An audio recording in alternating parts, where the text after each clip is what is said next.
Hi class, we are introducing you to chapter 5. This is cognitive development in infancy. It's an interesting chapter because we're being introduced to some really interesting theories. That's one of the reasons why I particularly like this chapter. And the theory they first introduced you to is Jean Piaget. Jean Piaget was an interesting man. He was a Swiss psychologist who was this child prodigy. He had been asked to be a curator of a museum. I think he was like 15 or 16 years old because of some work that he had published. He was quite an amazing man. He came up with one theory of infant development. He's not the only one. There's other theories out there, but America seems to have embraced his theory. So let me just go over it in some detail, and I'll give you an example of it, of the example that I would use in class. And so he says, Jean Piaget says, that his theory is that we have an organization of the world. We organize the world to make sense of it. And we organize it based off of schemas. These are mental constructs that allow us to make decisions quickly. For example, when somebody walks up to us, we have a schema that we use to determine, well, if it's a stranger, we have a schema to determine whether or not this is a person who's going to be safe or a person who's going to be dangerous. We have schemas about everything, whether you like McDonald's compared to Burger King's or In-N-Out Burger compared to the other two. So we have schemas. They're just shortcuts. Daniel Kahneman, he's one of the Nobel Prize winner who is a psychologist. He really emphasized this a lot in his book, Thinking Fast, Thinking Slow. If you've ever read that book, it's kind of interesting. Anyways, so Jean Piaget's got schemas, and from these schemas, we have an organization of the world. Now we make adaptations to our organization of the world as we assimilate and accommodate new information. So what I do is I usually will have a student in the class, I'll ask him, do you like dogs? Because I want to traumatize anybody, and I'll pick somebody who likes dogs. And so I will tell them in this scenario, and this is kind of an illustration of how his theory works. I would tell them the only dog that they've ever seen was on TV. And we'll just say it's a yellow Labrador who herds ducklings and helps little ladies carry their groceries across the street and comforts kids that are crying in the playground. So they're wonderful, these particular dogs. And so I will ask the students, and so based off of that, what do we know about dogs? That all dogs are going to heaven, right? All dogs are going to heaven. So then and that's only based off of, we'll say this person is naive. They've never ever seen a live dog. They've only seen it on TV. So now I'm going to give them a live dog. So I'm going to bring in my yellow Labrador, who is very well behaved. Got a problem with her tongue, kind of hangs out a little bit sometimes, but she's very, very well behaved, especially if there's food involved. She will do whatever you tell her to do. So I bring my dog Elsie in, and I ask them to, will they pet her? And they pet her, and now they find out that Elsie is just like the dog on TV, right? So now they've got to accommodate and assimilate this new information, but in this particular case, it reinforces their adaptation. This adaptation, by assimilating and accommodating this information, reinforces their organization that all dogs are going into heaven. So then, I take Elsie out and I bring my youngest daughter's dog, Bentley. Now, Bentley is a Chihuahua and he has issues, right? So I bring in Bentley there, and he's coming in, his eyes are bulging, he's snapping, snarling. That's his typical mode. Unless I'm around, he likes me. I don't know why he likes me. He won't. Everywhere I go, he goes. So I bring in Bentley, and I tell this student, now remember, you're naive. You think all dogs are going to heaven. So what will happen? Will you pet Bentley? And they say, because they're playing the naive person, that they'll pet Bentley, and next thing you know, Bentley's like on their neck. We got the jaws of life prying Bentley off. Well, now we take Bentley out. So now they're going to assimilate and accommodate that information and make it an adaptation to the organization of the world.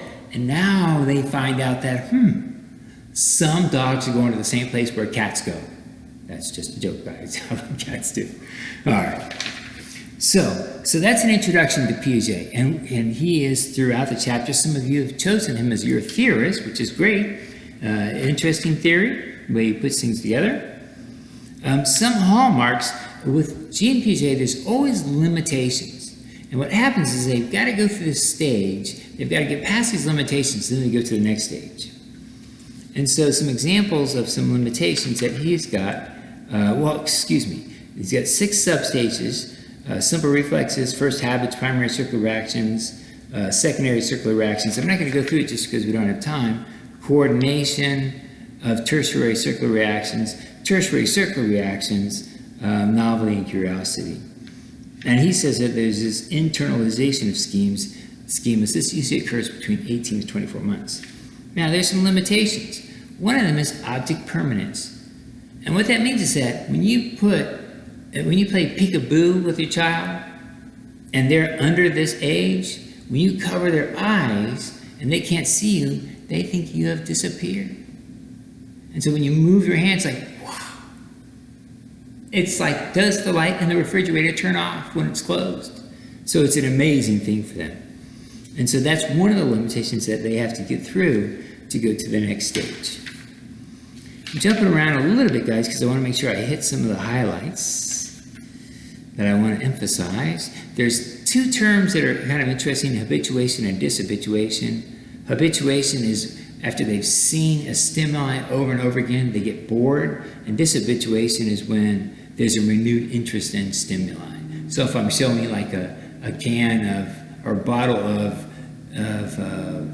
cayenne pepper over and over and over again, well, at first it's kind of exciting. So you got nothing else to do, you're on your back. It's like, you know, the cayenne pepper, that's kind of cool. Let me look at that. And then you keep showing it to them, they become habituated and bored. So then I show them a bottle of salt. Wow, this is still a bottle, but it's a different color. So there's a renewed interest. That's called dishabituation. Let's see, memory formation. It's a time to address a thing called infantile amnesia, and that is that while some people have memories before the age of 2, it's usually based off of lore. And the reason why I say that is because that part of the brain is not myelinated in order for us to retain memories. That's why they call it infantile amnesia, usually before the age of 2. Can't really call things. If you usually ask my students what's your first memory, and they're going to say something around 4 or 5. There is a language development that I want to address too in this particular chapter. There's an introduction to biological and environmental influences of language, and there's a film clip called Jeannie that talks about a girl who was a feral child. Essentially, she was raised in a basement, was just barked at by her father, never really had any interaction with others. She eventually was found by CPS when she was around 11 or 12 years old, and never learned. She was taken from her parents, never learned, despite being groomed by developmental psychologists from that time on. She never was able to communicate like you or I do. She didn't have these nuances.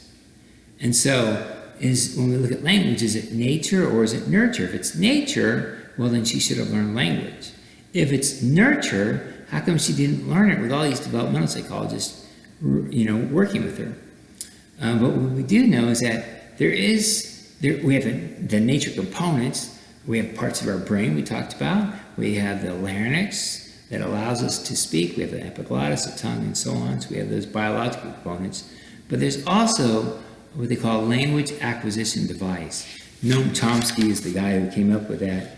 In fact, he's famous for that. He's a little bit more famous now for kind of a socialist leanings. But he said that what occurs is there are sensitive and critical periods.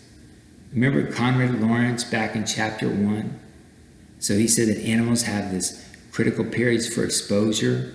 That's why they said, oh, you're my mom. After so many days, they bonded with bearded Conrad Lawrence, because if not, they're going to die. Well, humans have a sensitive period. It's a little bit longer. And essentially what they say is that if you've not mastered language between the ages of, by the time of 8 to 10, you're probably not going to be able to master language like you and I speak it. And so that is, again, addressed in your text. One more thing that I wanted to mention. And with that said, guys, that finishes up the key highlights of chapter 5. So I hope this video has been helpful. And now we'll move on. Thank you, guys.